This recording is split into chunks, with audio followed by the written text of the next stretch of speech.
पिपरा के पात पर कसलिया रे बने, हाँ कसलिया रे बने, बने कौना भैयाई माली घोटावे रे बने, बने कौना भैयाई माली घोटावे रे बने।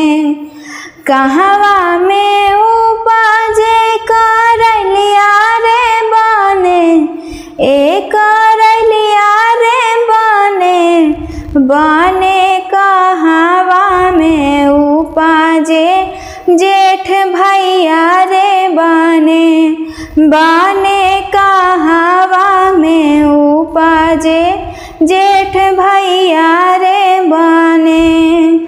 कुरखेता उपजे करलिया रे बने, हाँ करलिया रे बने, बने अम्मा को खे उपजे जेठ भैया रे बने, बने अम्मा को खे उपजे जेठ भैया रे बने।